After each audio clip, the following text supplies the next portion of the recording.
Jedi. This is episode 15. I'm, of course, Rob DiLauro, and with me, as always, Miss Di Marie. Di, what is going on? Hello, happy to be back. Looks like the team got bitten this week. And, of course, we got JennaSayWhat. Jen, how you doing? Hey. We've got our Dawn of the Dead episode now, 2004's Dawn of the Dead. Go check that out if you haven't seen it. So it's kind of like this is a double shot of Snyder's Undead. And, of course, we're going to be talking about Army of the Dead this week. But we've got a bit of Top Jedi news and some news that actually came out today on the day we're recording. So, Jenna, what's going on in Top Jedi this week? So they finally are releasing the rest of the cast for Sandman, and it looks epic. Like I'm so excited about this. Death is my girl, so I'm really excited to see how Kirby Howell Baptiste is gonna play her. I'm delighted. I'm over the moon that they finally released it. Diana, what's going on in Top Jedi this week? So Norman Reedus is working with AMC to create a series based off of the movie Faster Pussycat Kill Kill.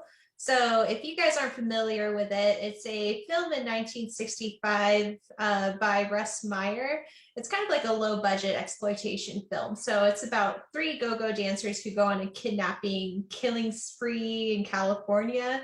So this looks really interesting. Basically what they're going for in this series is they're trying to pay an homage to the original story as well as delve more into the stories of the main characters. So we don't have a release date or anything like that yet, but I'm excited to see Norman Reedus working on a show with strong female characters. I think it's I think the whole idea is fascinating. I'm a huge fan of exploitation and stuff. This is definitely part of that genre. Like Switchblade Sisters, I love that movie.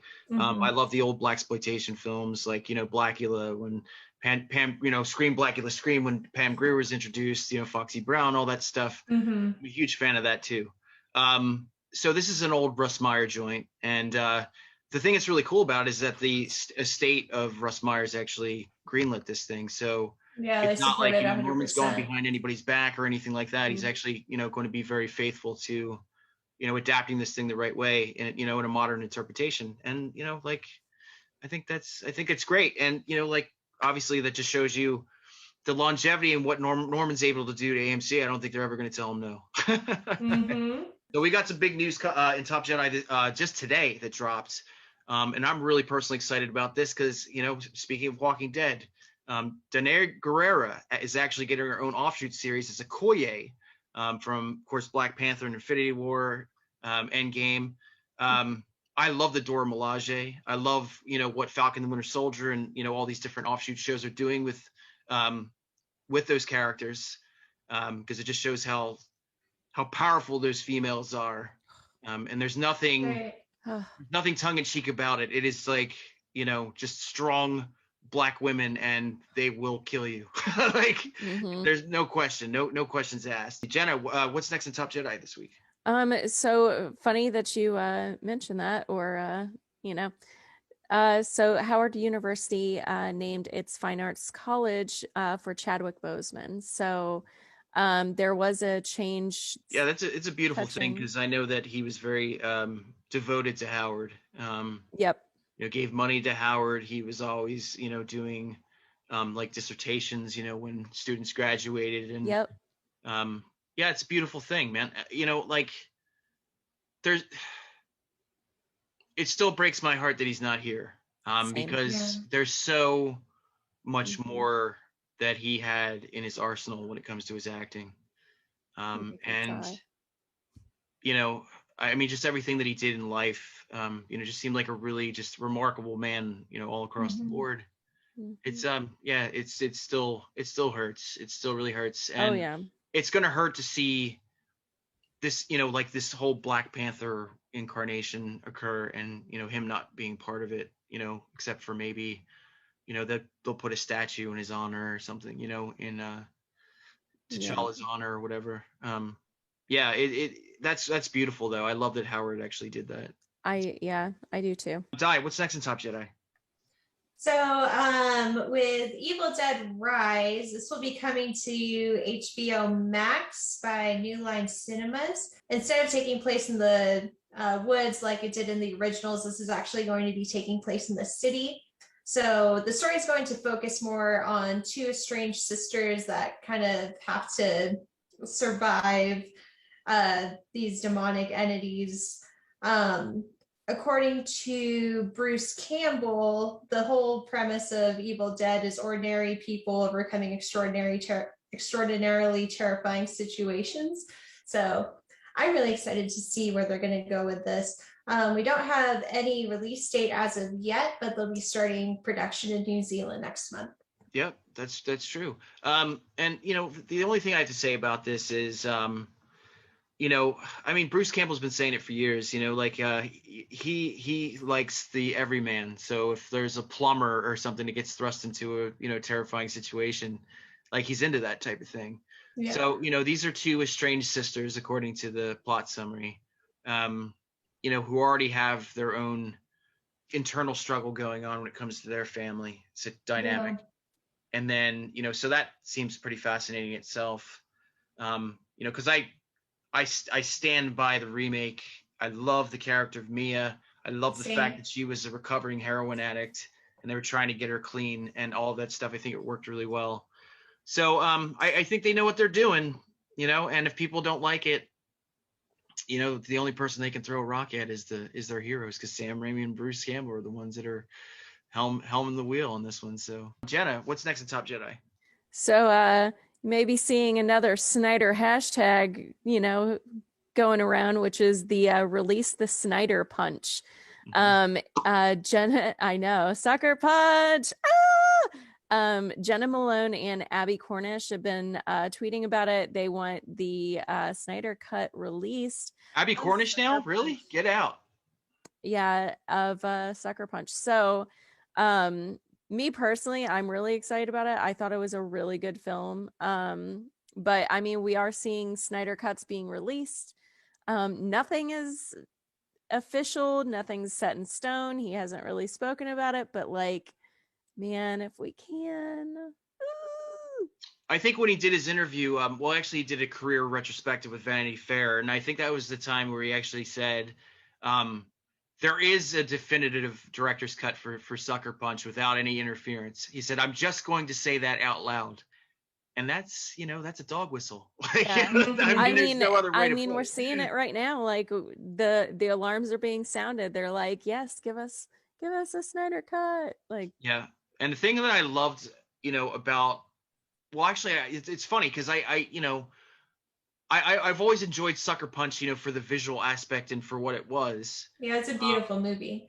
But also, like when he was being taught, like this is one thing I didn't know because he had just said this recently, and it just rang more true in terms of what he was trying to bring to this, particular story that people just thought was complete and utter sexist nonsense. And he was saying that, even the, just their clothing and just the way they were, yep. The sexual aspect, it was kind of like an indictment on comic book fans. Like, this is what you expect them to look like. Yes. Yeah. Which is like, oh, yeah. I loved that. I loved that movie from the very start because coming from like an abusive household where I had a step parent that was like crazy abusive, and like if he was able to, he would have lobotomized me too. So like I like resonate with, or Baby Doll resonates with me because it's just like, I feel that. Like that's exactly what would happen to me too. Di, what's next in Top Jedi? So there's a lot going on for Hellraiser fans. We're going to be getting a Hellraiser reboot coming to Hulu. This will be directed by David Bruckner. He also directed The Night House and The Ritual. Yes. Let's see. So the story is going to be a lot more grotesque. It was said that's going to be a hard R, which is excellent. And we're going to be embracing Cenobites in this story. It looks like Clive Barker will be having some involvement in this film, but we're just not sure how much. We're still in the early production phases, so we don't have a release date or an official storyline or anything like that. And on top of the movie, there's also going to be a separate series being released on HBO Max, and we're still waiting on that. So I'm really excited. So last week, again, we talked about Dawn of the Dead 2004, which we all felt was a superior remake, and a great introduction to Zack Snyder and his work. Here we are in 2021. We got a whole new, different story, a whole new world-building franchise. Of course, we're talking about Army of the Dead, which, oddly enough, I actually thought was a sequel to Dawn of the Dead. It's not. It's a whole different thing. And the thing I love about this the most is that, if you go on YouTube, you can actually see, these tutorial videos. Basically, it's basically like a master class. It's called Snyder School, where he talks about, like the cinematography and the makeup and all this stuff. And, that just means that Netflix knows who they have in their camp, and they're treating Zack with the absolute utmost respect that he deserved from Warner Brothers years and years ago. And it's so refreshing to see that, like he's being taken care of. And obviously Netflix, really just adores him and what he can do with this movie that's eventually going to become an animated series and a prequel this year, Army of Thieves, which focuses on the safecracker Ludwig Dieter. I loved him. There's so much stuff that's coming out from Army of the Dead. There's actually a Geek Week that's going to be happening. Netflix is doing their own kind of like Comic-Con thing, and they're going to be making a bunch of announcements. And from what I hear through the grapevine, there's actually going to be an Army of the Dead announcement. I don't know what it is. Nobody really knows. Excellent. It could actually be a sequel announcement, or it could just be like, hey, here's some animation from the animated series or something. Who knows? But this is a moneymaker, no question. And, they know that, and they know that, like Zack has the abilities to, do some great things for a company, although some companies may not see that. So Army of the Dead just recently came out on Netflix. If you guys haven't watched it, check it out. I think, just like any Zack Snyder joint or any, joint in particular, it's divisive. I think a lot of people had problems with it, and a lot of people absolutely adore it.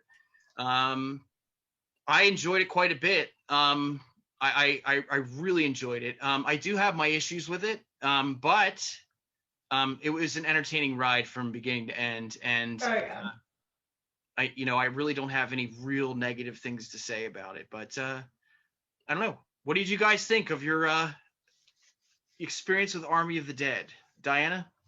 Well, first of all, I just want to say that it's amazing that Zack Snyder is getting all the recognition that he deserves.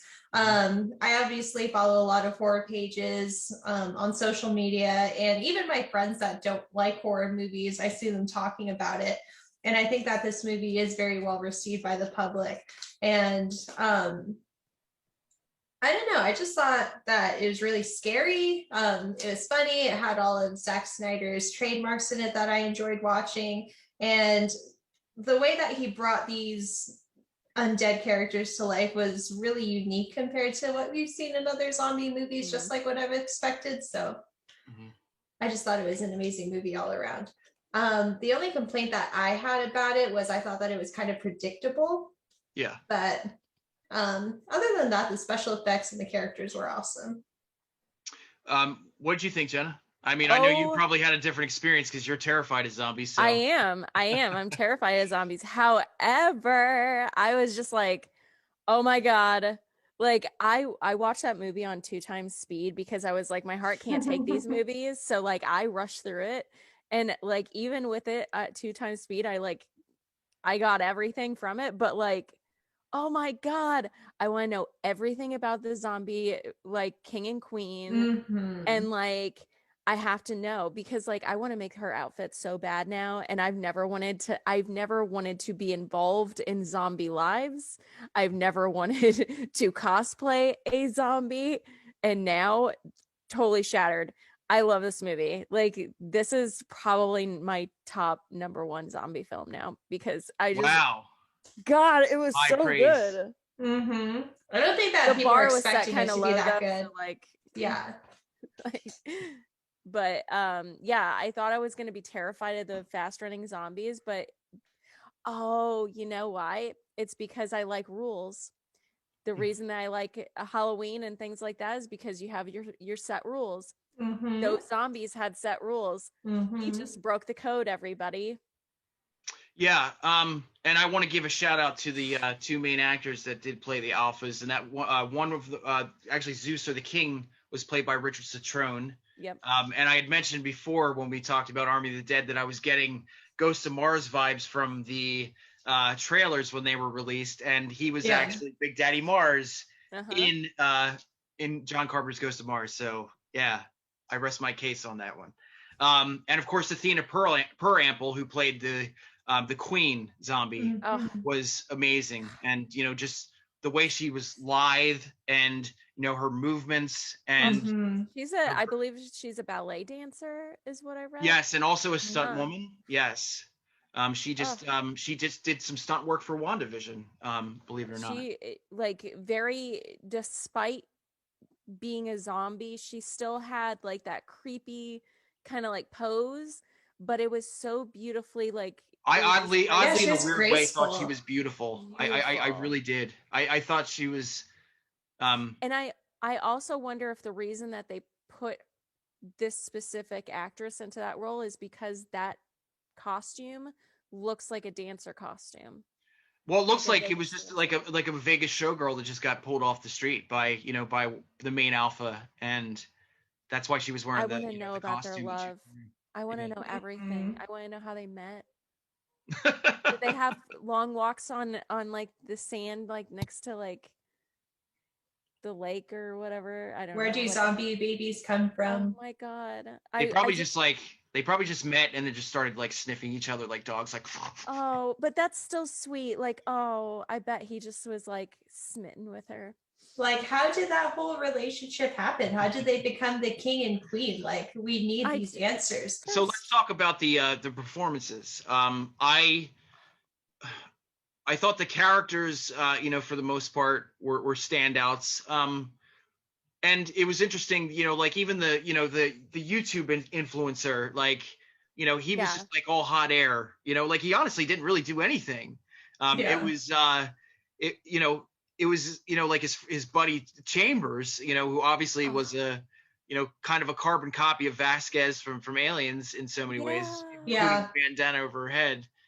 She was the badass out of those two. She's amazing. So are there any standout characters for you? And I just want to say this. I know that originally Dave Bautista didn't want to do this role because he wanted to do more dramatic acting. He doesn't want to be Dwayne "The Rock" Johnson. He actually wants to do some really serious stuff. He really had some wonderful acting chops in this movie, I thought, especially the dynamic with him and his daughter. I think that really resonated, I think. Yeah. So like for me, because I have to look up names because I'm terrible with names. But Marianne and Ludwig, like those two, like God, they stole my heart. Like I just absolutely adored them. And like God, it was just they did such a great job in this. And I loved it. So Tig Notaro, like she just the fact that she did that like as kind of like a stand-in and like no one else was around her, like mwah, like hats off to her. She pulled something off that probably couldn't have been done by many actors or actresses out there, and it's just wow, it's impressive. Yeah, and obviously like she was we had already told the story of what happened. There was some scumbag, like comedian that was supposed to take the role, and she ended up, dropped, getting dropped in and taking over. Which and like I said before, that green screen for me was absolutely flawless. Yes. Zack even goes through, like how he was, able to do the cinematography and, incorporate her, like, with, more ease than it should have been. That should have been a real headache. Yeah. And she just really loved the experience, and she just said, she goes, yeah, I'd love to meet my co-stars one day. She goes, I thought I was the star of the movie for a while because I was the only one on set. Oh, what she was definitely a vibe, like where she was just like, you know what? She goes, yes, that's a huge amount of money. I hate my life so deeply, she said. That resonated with me so deep because like I was just like, oh man, that's me. That's me. I feel you. Like, Yeah, yes, absolutely, yes. You need a yes, helicopter? I I'm your got you. guy. Yes, like She Yes. had nothing to lose. She didn't care. She's like, oh, 5 minutes. I'm just tanning right now. She's like, see ya. Like, God, what a rock star. What an absolute rock star she is. and I also loved I loved the coyote too. Oh I thought yeah. she Yeah, was those were my two favorite characters amazing. too. Mm-hmm. You know, the woman who really knows the lay of the land, that knows Uh that knows these, you know, like zombies like people like the back of her hand. She knows everything yeah. about that particular area. So let me ask you this, guys, because honestly, they get hired to do this heist, right? Mm-hmm. You got one guy who's, you know, the bodyguard, dare I say the useless bodyguard of, you know, this Japanese magnate who obviously has tons and tons of money already. You Easy. know, the interesting thing about this movie is that there really never had to be a heist at all. You know what I mean? Like they could have Yep. just like first of all, they could have hired like four other people like Garrett Dillahunt and the Coyote that don't care. They don't give a shit what you're doing. You just give them a bunch of money, like, hey man, we're not going to ask any questions, Right. and just like, you know, just open that, you know, like open that shutter and like, you know, head in there and grab a head like immediately as soon as you walk in. And the heist just seemed like just a big ruse that really technically didn't need to happen, which is kind of weird. That's true. I Yeah. never thought about that, and I'm going to ignore your statement just so I enjoy the movie. No, I'm just saying, you know, like I guess they I just don't thought want that your these logic. I guess he just thought that these people, you know, like were just like these legal eagles and they were just gonna be like, you know, like they were just gonna be like, no, that's wrong. You shouldn't be doing that. You know what I mean? This and that. And they Oh no, didn't I really wouldn't know do it. anything about them like emotionally or whatever. I don't think they did any kind of psychological analysis or whatever. I'm just Mhm. saying, like, it just seemed like a weird, lame duck for them to just go and get money out of this casino that they had no interest in at all. You know what I mean? It was just kind of like, but I'm just saying, like, you know, that's just my logic, you know, going a certain way. And, you know, you can ignore that. When you guys watch the movie, I don't know if you guys do the same thing, but when I watch those scary scenes, I try to put myself in that position. I'm like, how can I get out?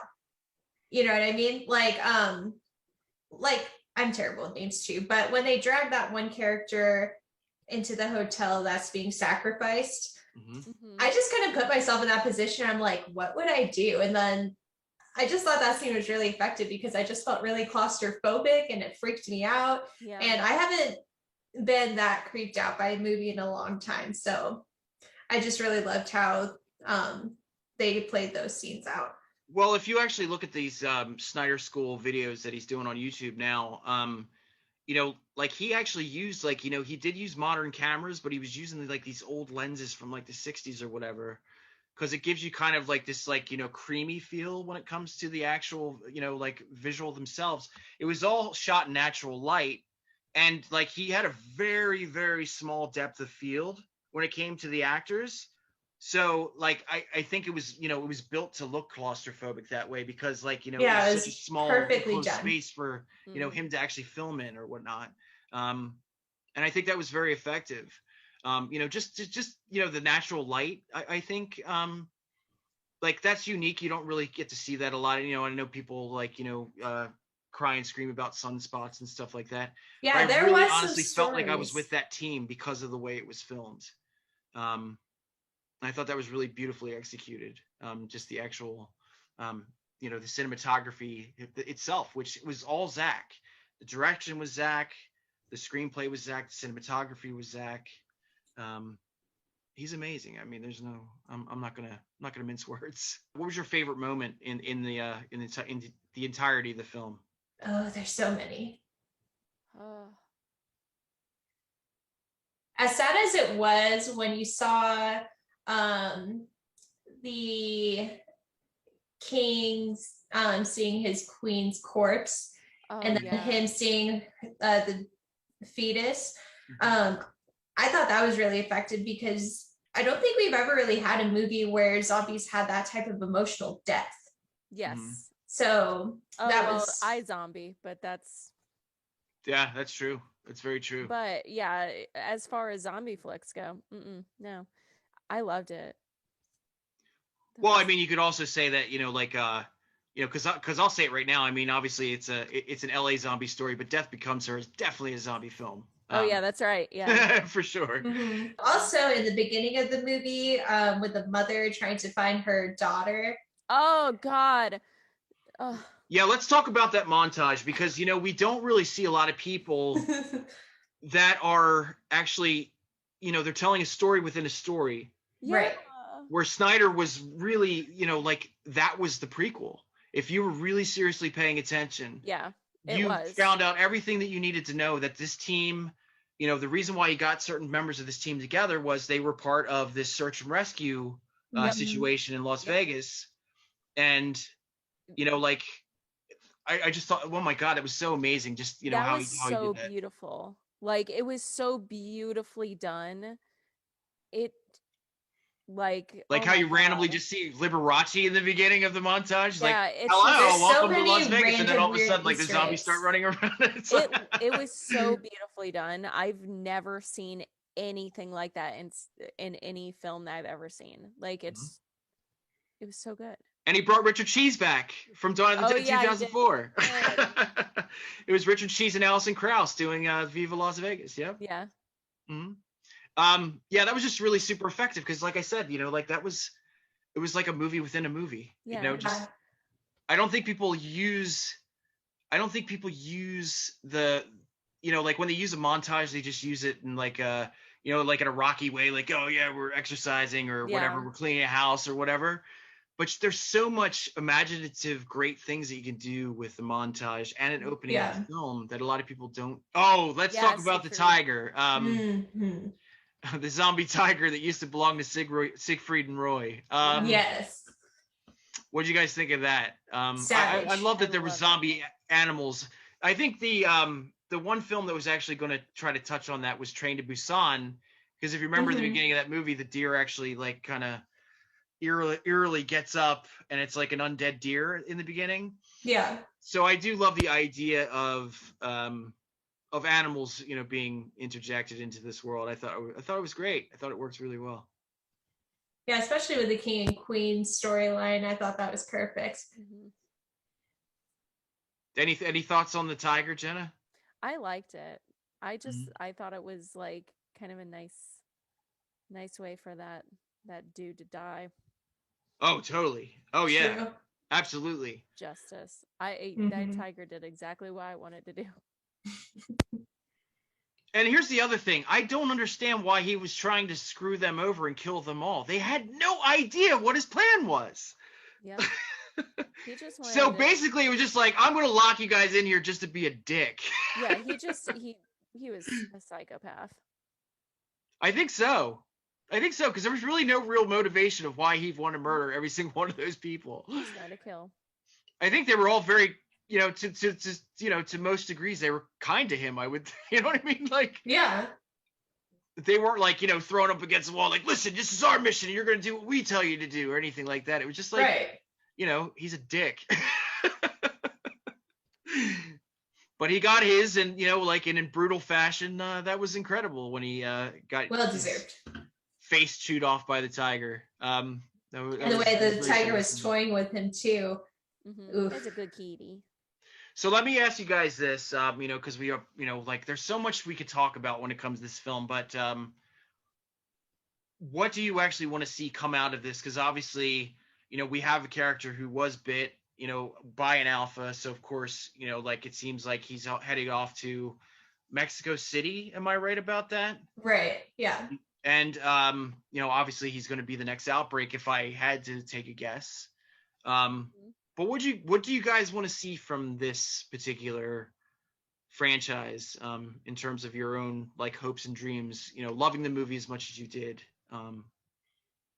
Jenna and I had a very in-depth conversation about how we want to know the origins of the king and queen. Everything. I want a whole backstory series. I want to know everything. I want I want them to have like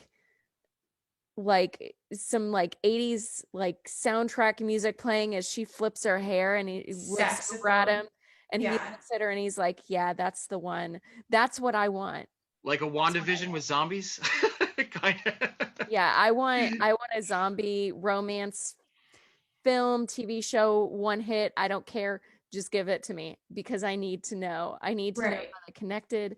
Did they know each other before they got turned? Mhm. Did they meet as zombies? How did they fall in love? Did they walk on the beach together? I need to know these things. Facts. Like I love. Like I just So that's basically all you want from, is just a, like more of an intro to the zombie and where they, or the king and queen, where they came from. I really do. Yeah, that's the thing that I'm most curious about. I think that we can kind of piece together how the outbreak happened and things like that and the aftermath when it gets out. But with the king and queen, that's such a unique twist that Snyder did. And we just need answers. I need to know. I think the strongest storyline for me that they can actually really, like go really deep with is the Lost Vengeance crew, which is the actual search and rescue team that we Ooh, saw in yeah. the monologue. I would love to Mhm. see everything Yeah. about them, how they came to be. How Dave Bautista, like obviously when he wakes up, like from that horrible nightmare of murdering his wife, because he had to. Like he knocks over a Medal of Honor, it looks like, so obviously, he did see, a president at some point, because he's like a, They like even a make a very reference to tactical it. special forces guy that did some pretty amazing stuff, overseas or whatever. There's so much stuff that you can play into in that sandbox of the Lost Vengeance crew. Yep. The mother and daughter dynamic. And the thing I love about that was that, even with like, these characters just holding up pictures of their family, like that just said so much, because It did. Yeah. that one woman just had she had a little girl who had a soccer ball in her hand. So, according to what Zach was saying, like that was just, like she didn't have any actual real tactical experience. She just happened to be a soccer mom that was thrust into the world Yeah. and had to, like become Adapt. sufficient, in She had to weaponry and adapt. all that stuff. And again, like we had mentioned this many times before, it's just so great to see Zach being treated in a fashion where he can, create his own IP and like really nobody's saying like, well, I don't know about that, like he's really getting some real serious deep love from Netflix. And Yep. that's awesome because, for years I've been a fan of this guy and I just seen him just get shit on constantly by by studios. And, it's nice to see somebody when they actually, just The like us, recognition when they the show deserve. becomes successful, when we actually find our pocket and you feel Yeah. like, like, oh yeah, this is, like I just feel so comfortable, like, in this, particular moment of my career. So that's Army of the Dead. If you guys haven't seen it, go on Netflix and check it out. It's definitely worth your time. And, for 2.5 hours, it doesn't slog at all. No. It really doesn't. So that's our show, guys. Like I said before, please like and subscribe. It just helps us get out to more people. And join us next week. We've got Loki coming up in just mere weeks, actually. And we're actually going to do a Loki retrospective next week. And I know that Jenna here is really, really excited about that. Actually, both ladies are excited about this. And Jenna's probably going to dress up like Loki. If I'm not, I would guess. Mm-hmm. So that's what we're doing. We're gonna delve into Loki's history. So join us next week, and we'll see you later. Talk to you soon. Bye. Bye.